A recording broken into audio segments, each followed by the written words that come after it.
They say family is supposed to protect you, but what happens when the person you trust most turns your pain into his weapon? When I found out my father used my dead mother's memory to cover his theft, something inside me broke, and then it awakened. That day, I promised myself I'd never be silent again. What followed wasn't just revenge, it was justice wrapped in truth, and it left him speechless. It started on an ordinary morning, the kind of day where nothing seems out of place, but beneath the calm, something is waiting to be uncovered.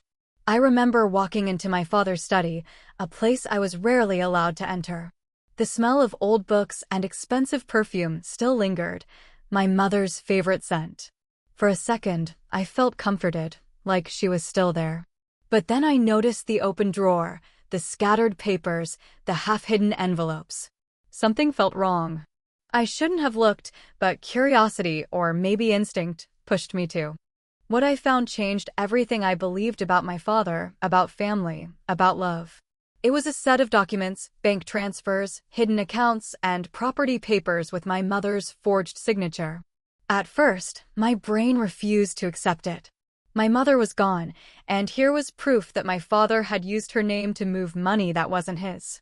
I stood there, my hands shaking, heart pounding so loudly I thought it would echo through the walls. I wanted to believe there was an explanation. I wanted to believe my father could never do something so cruel. But deep down, I already knew the truth. He had stolen, and he had used her memory as a shield. When I confronted him, he didn't deny it. He looked at me with the same calm face he always wore, the kind that once made me feel safe. But this time, I saw the manipulation behind his eyes. He said I didn't understand, that everything he did was for the family, that my mother would have wanted it this way. His voice trembled just enough to sound convincing, but not enough to show remorse. And then, the dagger, he said her memory was his to use because he was her husband. That's when I felt the floor beneath me crumble. He didn't just take money, he took her name, her dignity, her love, and used them as tools for his greed. My mother had taught me about honesty, about strength, about never letting others use your pain against you. And now the man she trusted most was doing exactly that. I walked out of that room feeling numb. Every step I took felt heavier, like I was dragging the weight of betrayal with me. I thought about all the times he'd looked at me with fake concern, all the lessons about morality he used to preach. I realized that everything was a performance, a carefully built illusion. He wanted control, not family. He wanted power, not peace. And he had used my grief to keep me quiet. For years, I believed his version of right and wrong, shaped by guilt and manipulation. But that moment was different. That was the day I saw the cracks in his perfection. That was the day I stopped being afraid of disappointing him.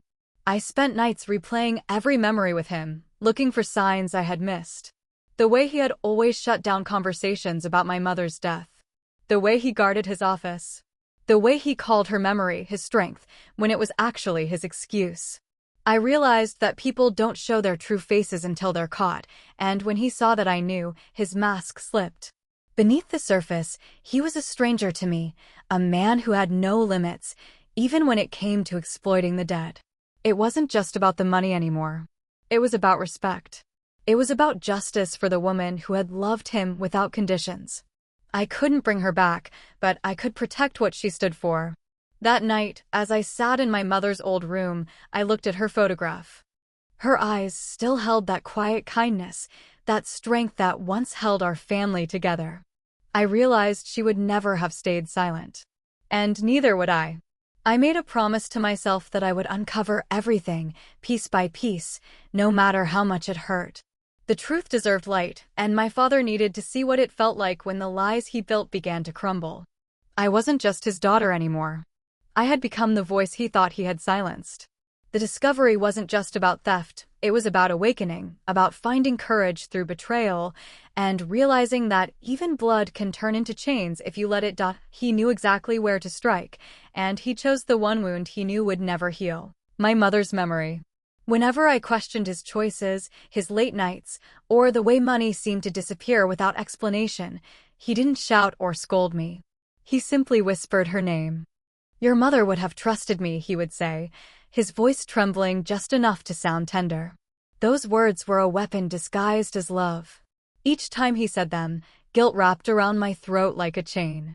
I'd fall silent, ashamed for even doubting him, believing that challenging him meant disrespecting her memory. He had found the perfect shield, one I could never raise my voice against. My mother had been the heart of our home, gentle, wise, and deeply loved, and now her memory was being used to manipulate her own child. I didn't see it at first. I thought his grief made him distant, that maybe his pain was too heavy to carry. But soon I realized it wasn't pain that guided him, it was calculation. He knew the power her name carried, and he used it to control me. He kept her belongings untouched, her picture framed perfectly in every room, her voice preserved in old recordings he played on sad days. It looked like devotion, but it was all part of the act. He wanted me to see him as the man who loved her too deeply to move on, the loyal husband still mourning his loss. But beneath that image, he was hiding his deceit. Whenever I asked about financial matters, he would sigh and say, "Your mother trusted me with everything, and so should you." That line alone ended every argument before it began. It wasn't love that made me obey him, it was the fear of betraying her legacy. He had twisted the purest bond one had, my connection to my mother, into a tool for silence. The moment I truly saw it for what it was, I felt sick. I remembered every time I'd backed down, every apology I'd given for asking the truth. It was as if my father had built a cage made of my mother's ghost. I'd been living inside it, unable to move without feeling like I was breaking her memory. He'd mastered emotional blackmail in its most sophisticated form. He never needed to raise his voice, never needed to threaten. Just one mention of her name, one reminder of her supposed faith in him, and I'd crumble. He made her image sacred only to weaponize it against me. That realization burned through my chest like fire. He started using her stories to justify his actions. She wanted the best for this family, he'd say, while hiding what he was taking from it. She believed in me completely. He'd remind me whenever I hesitated to sign papers or approve decisions I didn't understand. I used to cry after those moments, blaming myself for doubting him, for failing to have her trust. But it was never about her wishes, it was about his greed. The man who once held my mother's hand through her final days had now turned her name into a shield for his lies. He wasn't preserving her memory, he was exploiting it. Sometimes, late at night, I'd sit in front of her photograph and talk to her, whispering apologies for being weak, for letting him use her against me. But somewhere deep down, I began to feel her strength instead of her silence. I started to see that my mother would never have wanted her love to be used as a leash. That realization was like breathing again after being underwater for too long. I began to question him differently, not as a scared daughter, but as someone who deserved answers. I watched how his expressions changed when I didn't back down, how his calm facade flickered for a second when her name no longer stopped me. The more I observed, the clearer it became. Every sentimental word, every tear he shed in front of her portrait, was part of the performance. He wasn't mourning her, he was maintaining control. He had turned grief into theater, guilt into obedience. And all that time, I had been the audience applauding his lies. Once I saw it, I couldn't unsee it. I realized that he wasn't the broken widower I thought he was.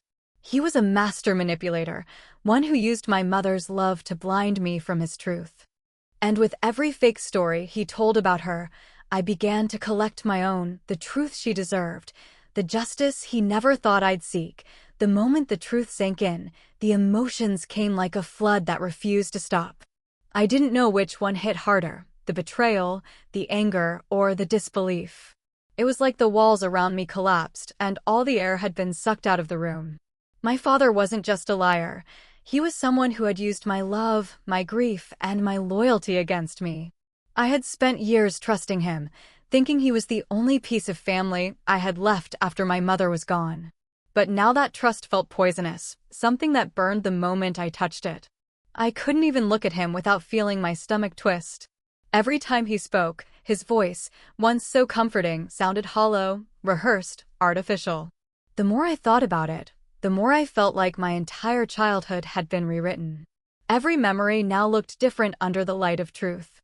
His kindness seemed calculated, his affection selective, his authority nothing but control disguised as care. The nights became unbearable. I'd lie awake staring at the ceiling, hearing echoes of my mother's laughter in my head and wondering what she would have said if she knew the man she loved was capable of something so cruel. I felt like I was betraying her by even acknowledging the truth, but I couldn't deny it anymore. I cried not just for what he did, but for what I lost, the version of him I thought was real, the family I thought I had. Betrayal is never just about the act, it's about the destruction of meaning. He hadn't just stolen money. He had stolen peace, memory, and trust. And once those are gone, nothing feels safe again. Anger was the only thing that gave me strength to move.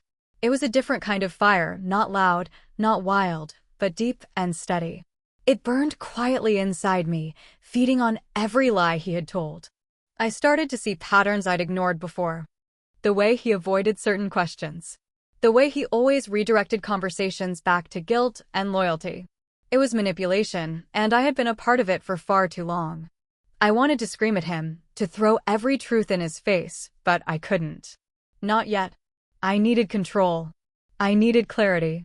I needed to let my emotions settle so I could see my next step clearly. Because for the first time, this wasn't just about pain, it was about power. There were moments when disbelief still crept in. A small, fragile part of me hoped I was wrong. I would look at old photos of us, his arm around me, smiling proudly at school events, and wonder if any of it had ever been real. But then I'd remember the papers, the forged signatures, the lies wrapped in my mother's name, and the softness in my heart would harden again. I realized that love can sometimes blind you so completely that you mistake manipulation for protection. And that was exactly what he had done, hidden his greed behind the mask of fatherhood. The anger that followed wasn't just for him. It was for myself too, for being too trusting, too forgiving, too desperate to believe in him. As the days passed, the emotions began to mix: rage, sadness, fear, and something else I couldn't name. It was the weight of finally seeing someone clearly. It's terrifying to realize the person you thought would die for you might also be the one who would destroy you if it served his purpose.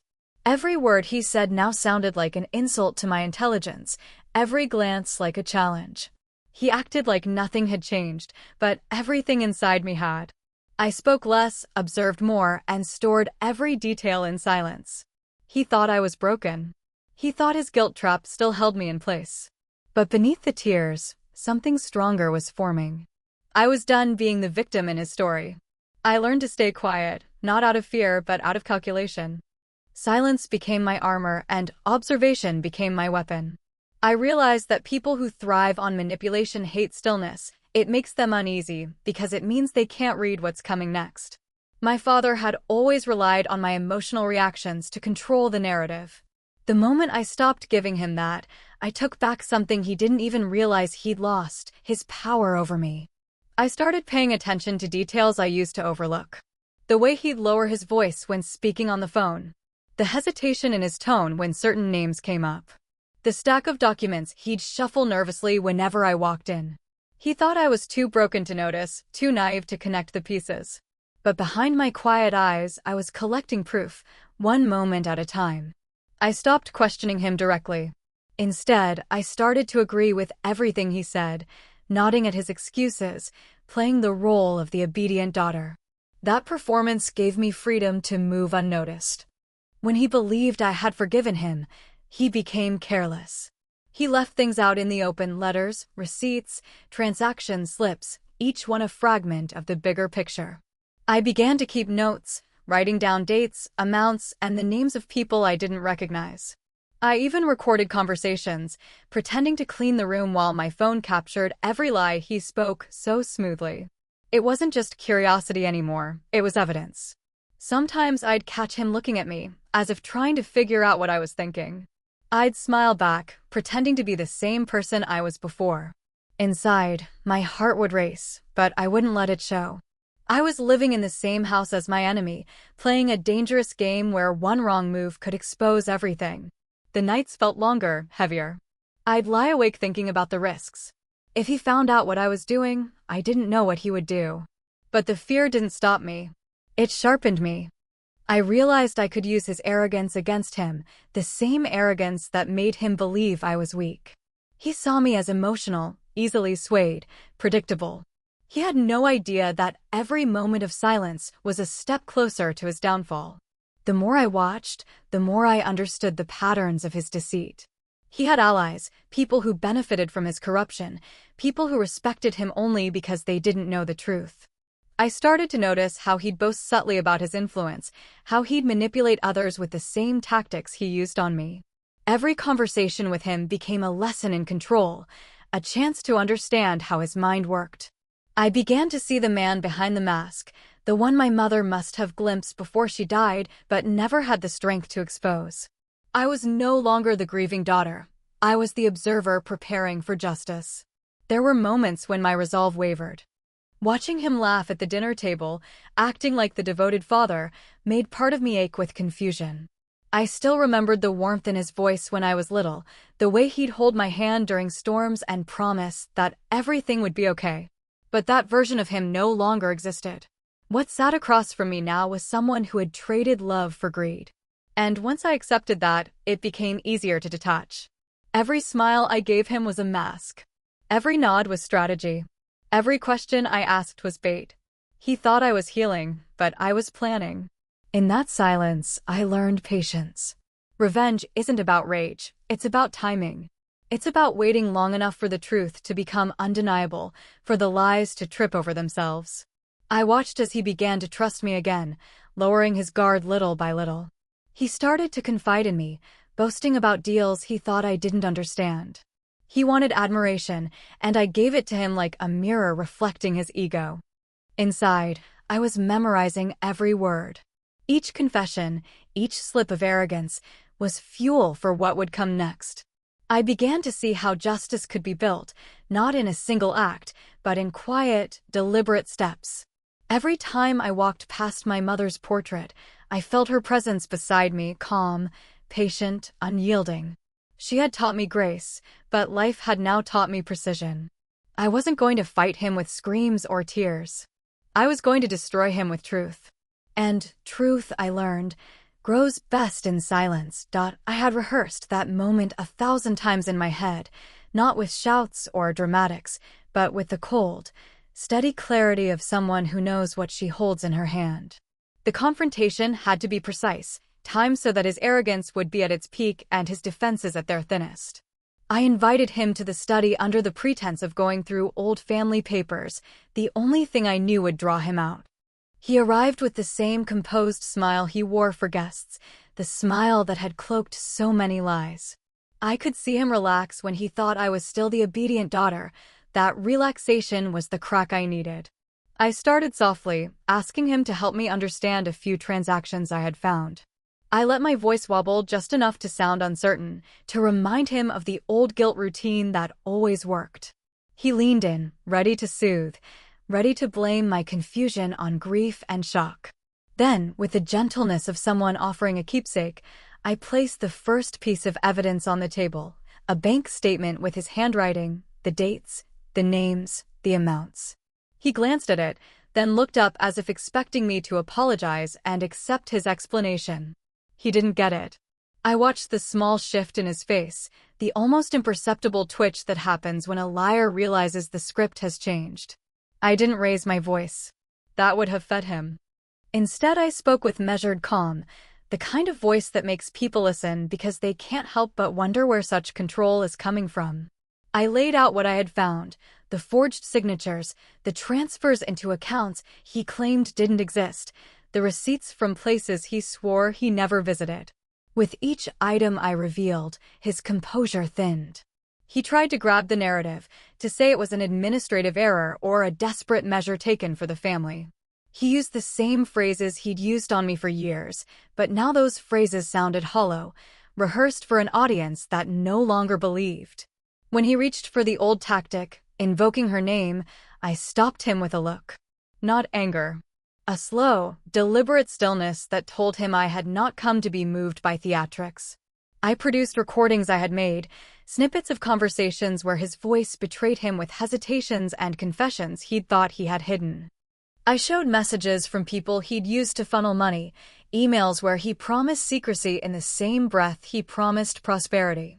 The pile of evidence was not melodramatic, it was undeniable. It was a story written in ink and digits, each line a step he had taken away from the man I thought I knew. His mouth tightened. Then he tried to laugh it off, a thin, brittle sound that didn't reach his eyes. He accused me of being paranoid, of inventing betrayals where none existed. But the proof didn't need my explanation to speak. It spoke for itself in clear, cold detail. I could see the shift from denial to calculation. He was already searching for the next move, for some way to flip the script back onto me. That's when I revealed the witnesses I had quietly gathered, neighbors and bank clerks who remembered his odd requests, a former associate who had left him because he couldn't stomach the lies. I had statements, dates, names. He watched each new face enter the frame like a slow, suffocating circle closing around him. At one point, he lunged for the photograph of my mother on the mantel, as if by clinging to that image, he could reclaim the moral high ground. I let him hold it for a second, and then I took it back, gently, as if reclaiming something sacred from someone who had soiled it. "You used her to hide," I said, my voice steadier now, not because I wasn't trembling, but because there was no need to push any harder. The room had become a courtroom, and my evidence was the verdict. Friends and distant relatives, people he respected, began to look at him differently once the truth was in the air. You can keep a secret in the dark, but in the light, power shifts quickly. He tried bargaining. He pleaded, promised to return the money, to make amends, to do anything to avoid exposure. But those were the words of a man trapped by his need to control how others see him. He offered tears that felt like performances, gestures designed to manipulate sympathy rather than show repentance. I had heard those promises before. I had seen them used as tools. This time I had recorded them, cataloged them, and lined them up next to the evidence of his deliberate choices. There was no room for bargaining when the record itself contradicted his story. As more people became aware, the space he once occupied began to shrink. Colleagues who had deferred to him now asked questions in tones that left no room for his rehearsed answers. Friends who had enabled him watched, stunned, as the man they admired was shown to be something else entirely. The confrontation was not a single dramatic explosion. It was a series of small, precise strikes that dismantled his defenses piece by piece. He realized that the lies were not disposable. They had webbed themselves into everything he touched. He tried to salvage reputation, to stitch the threads back together with excuses and desperate apologies, but once the pattern is exposed, stitches don't hold the same way. I had expected anger from him, from others. What unfolded was quieter and, in many ways, more terrifying for him, the slow withdrawal of respect and the sudden clarity in people's eyes. He was no longer the man who could stand above scrutiny. He was a man cornered by his own choices, facing consequences he had assumed he could always avoid. And as I looked at him then, stripped of his performance, I felt something that wasn't triumph so much as a deep, solemn relief, a sense that truth, at last, had been given the room to breathe while his fabrications collapsed around him. I didn't shout, I didn't dance. I watched him try to collect himself from the wreckage he had built, knowing that the rest of the work would follow in the quiet aftermath, because when you dismantle a life made of lies, the pieces take time to fall into place, and the people left standing must live with the echo of what has been revealed. He sat there in silence, his face stripped of all the confidence and control he had carried for years. The man who once commanded every room he entered now couldn't find a single word to defend himself.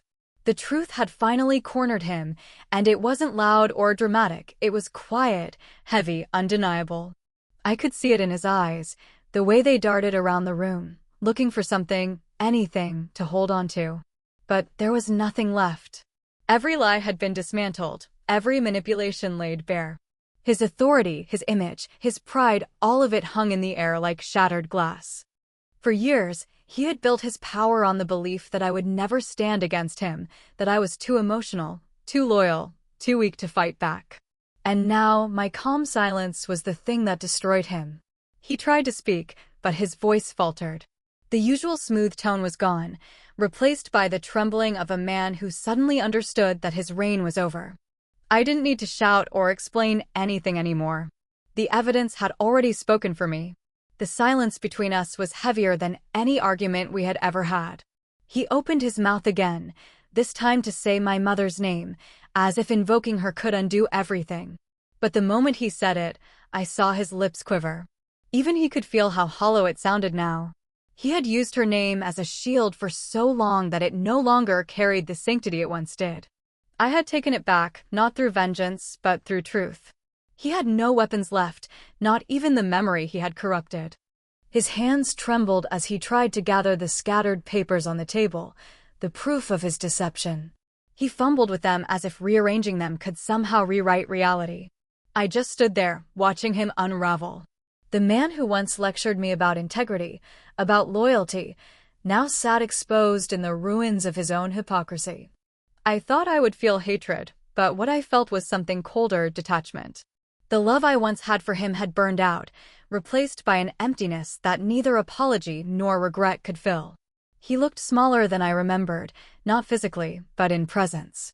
The mask had fallen, and underneath was just a man, weak, flawed, desperate to hold on to an illusion that no longer existed. He tried to justify himself, mumbling excuses about circumstances, pressure, survival. Each word fell flat, lifeless, because the truth had already stripped them of meaning. The more he spoke, the more his voice betrayed him, breaking at the edges. He realized I wasn't reacting. I wasn't forgiving. I wasn't playing the role he had written for me. That's when panic began to show in his eyes. He wasn't just afraid of losing money or reputation, he was afraid of losing control. Control over me, over how I saw him, over how the world saw him. That loss terrified him more than any punishment ever could. I stood in silence, and for the first time, he was the one who felt small under my gaze. There was a shift in power so subtle yet so complete that it didn't need words. He had built his strength by feeding on my guilt, and now that guilt was gone. He could no longer reach me. I saw him struggle to compose himself, to regain even a fragment of dignity, but the truth doesn't let you hide once it's been spoken aloud. It clings to you, exposes every weakness you tried to bury. I could see realization dawning on him, that the daughter he thought he could manipulate had become the mirror reflecting his corruption back at him. He looked at me, but I wasn't the same girl anymore. I had learned to see without fear. The silence stretched between us like an open wound. He finally whispered that I had misunderstood, that I didn't know the full story, that my mother would have wanted me to forgive. But forgiveness isn't something you can demand when you've destroyed everything it depends on. His voice cracked as he reached out, but I didn't move. I had no words left for him, no emotions to offer. Sometimes the strongest answer is the one spoken without sound. The truth had already done what I couldn't. It had silenced him completely. For years, he had believed that his authority was unshakable, that no one could confront him without breaking. But standing there, I realized that his strength had always been built on the silence of others. Once that silence broke, his power crumbled with it. He sat back in his chair, defeated, eyes glazed with something between disbelief and regret. The man who had used my mother's memory to control me was now haunted by that same memory, but not in the way he expected. Her presence was in the room, not as his weapon, but as my strength. It was as if she was standing behind me, reminding him that truth has its own way of finding voice, even through the quiet. He didn't try to stop me when I turned to leave. There were no more lectures, no more warnings, no more manipulation. Just silence, the kind that comes when everything false has been stripped away. He looked lost, searching for words that would never come. The same man who once commanded fear and obedience couldn't even defend himself against the truth. And that was the real punishment. Not exposure, not consequences, but the realization that he had been defeated by the one thing he never thought could stand against him, his own daughter's truth, spoken without anger, without noise, and without mercy. Disbelief slowly turned into determination. Anger became focus. I began to see the situation not as a tragedy but as a test. I could either let his betrayal define me or use it to rebuild myself from the ashes. I chose the second. I stopped running from the pain and started listening to it. It told me what I already knew deep down, that love without honesty is poison, that respect without truth is submission. And I wasn't going to submit anymore. I didn't know what revenge would look like yet, but I knew I would get there. For my mother. For myself. For every lie he thought I'd never see through.